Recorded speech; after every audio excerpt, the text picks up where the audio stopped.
A primeira epístola do apóstolo João, seu 4, verso 9, diz: Nisto se manifestou a caridade de Deus para conosco, que Deus enviou o seu Filho unigênito ao mundo, para que por ele vivamos.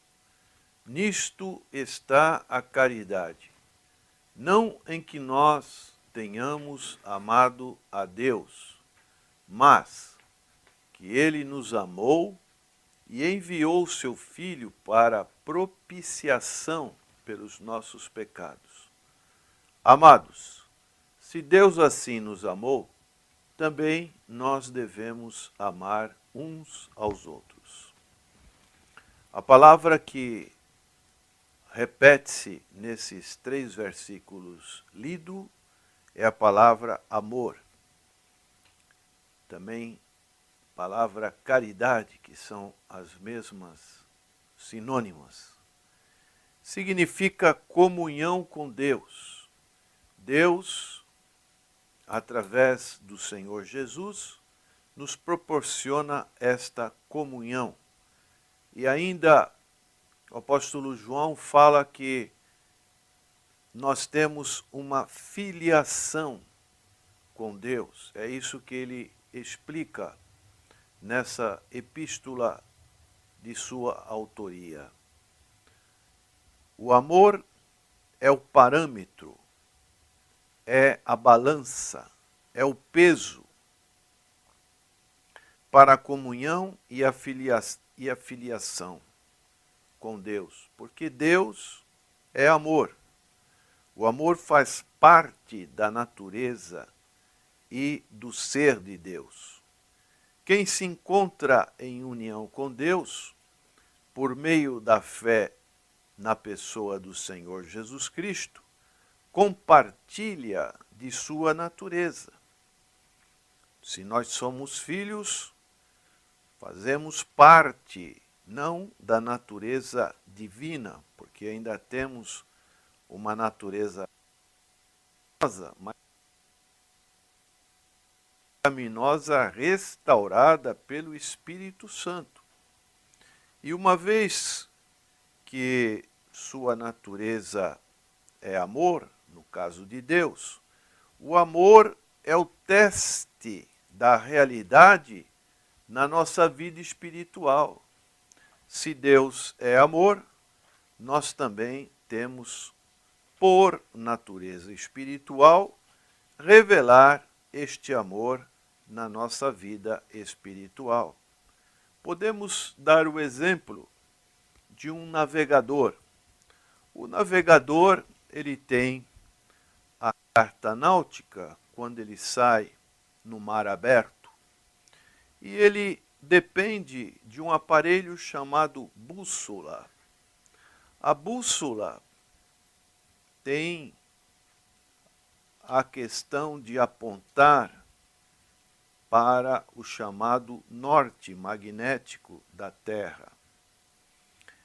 A bússola, ela responde à natureza da Terra.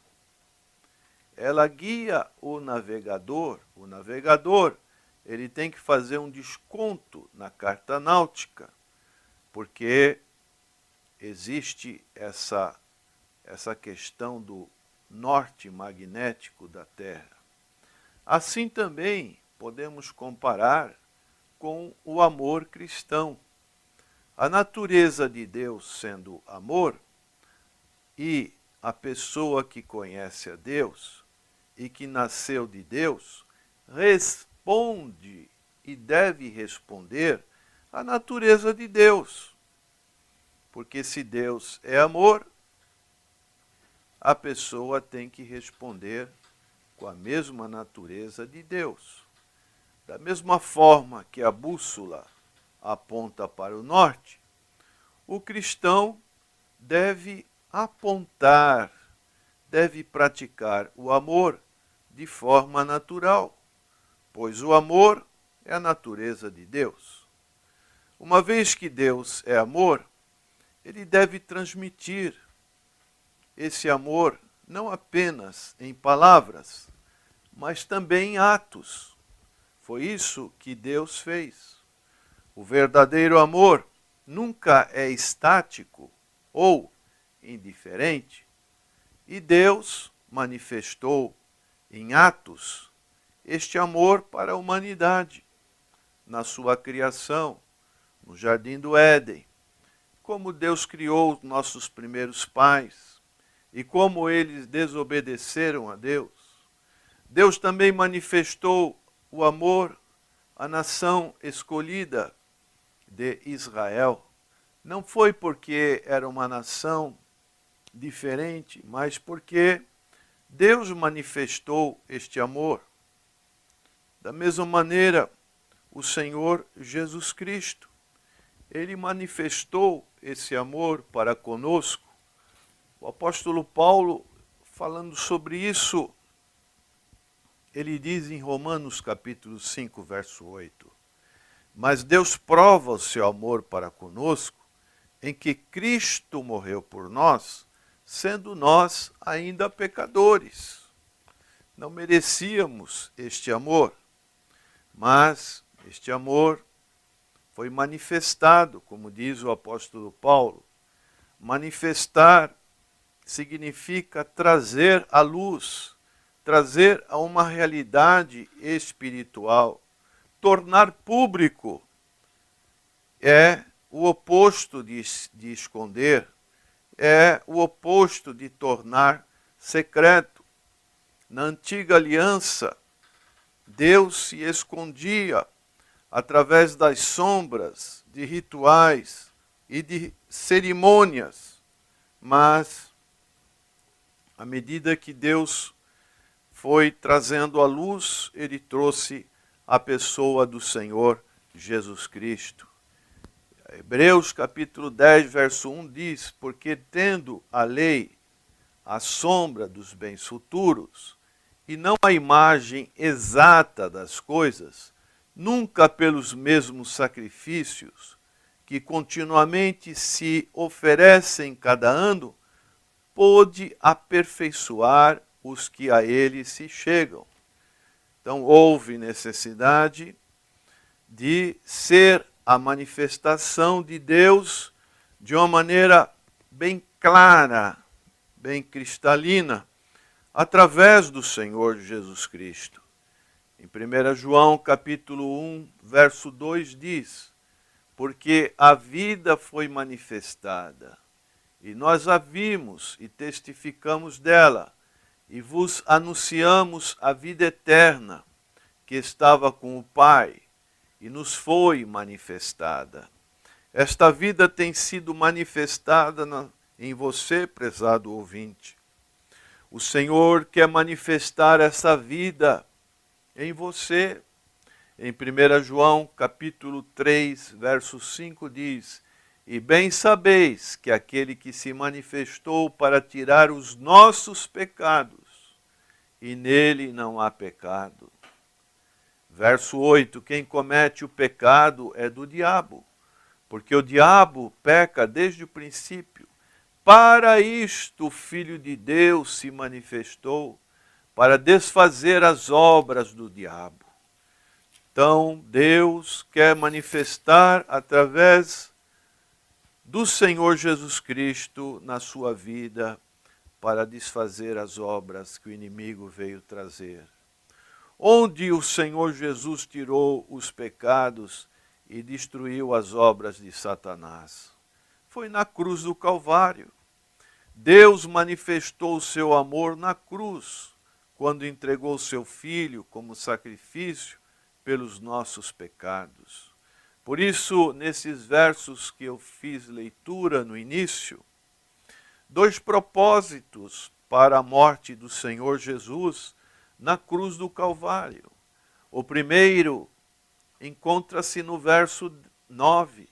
Nisto se manifestou a caridade de Deus para conosco, que Deus enviou seu Filho unigênito, isto é, na mesma essência, na mesma natureza ao mundo, para que por ele, isso é, o Senhor Jesus, nós vivamos. Antes estávamos mortos em delitos e pecados. Mas agora nós podemos viver através do Senhor Jesus Cristo, que veio trazer vida, e vida em abundância. E o segundo propósito encontra-se no verso 10. Nisto está a caridade, isto é, o amor, não em que nós tenhamos amado a Deus. E isso é uma realidade, como diz Paulo também em Romanos 5:8. Nós não amamos a Deus, nós estávamos em briga com Deus, estávamos debaixo da condenação, da ira de Deus, mas em que Ele nos amou e enviou o seu Filho para a propiciação pelos nossos pecados. Isto é, sua morte não foi um acidente, foi um compromisso marcado. O Senhor Jesus veio para este momento.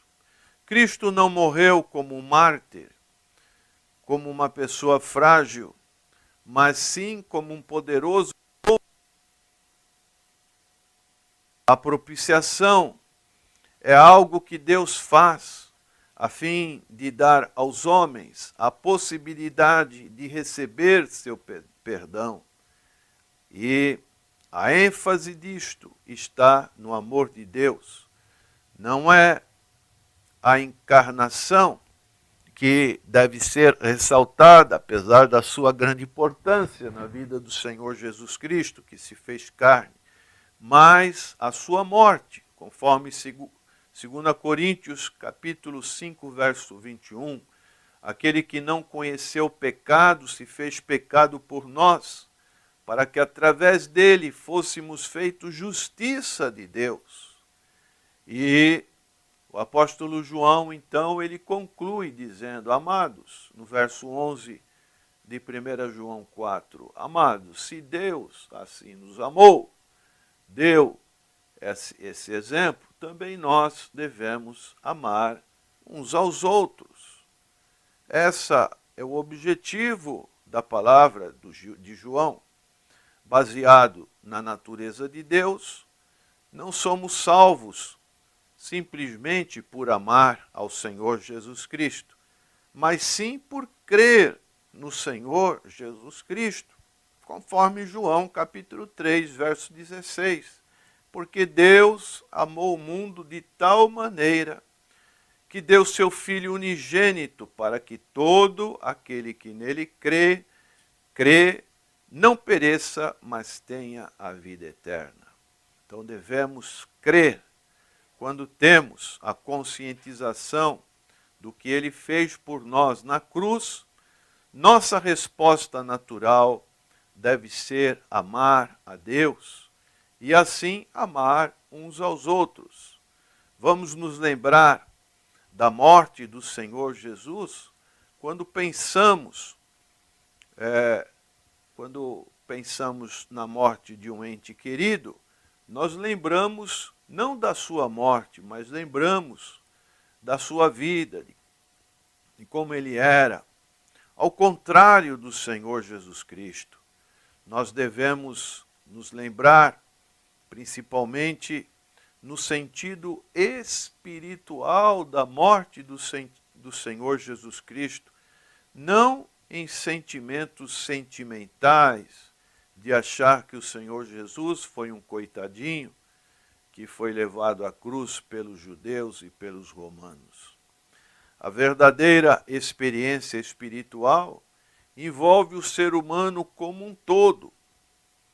A mente precisa compreender a verdade espiritual.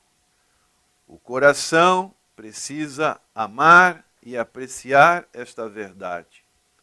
E a volição, que é a vontade, precisa agir de acordo com ela. Quanto mais alguém se aproxima da cruz, maior será seu amor por Cristo e maior sua preocupação ativa pelos seus semelhantes. Que Deus te abençoe e que você também possa viver dessa maneira como o apóstolo João coloca aqui para nós com esses dois objetivos.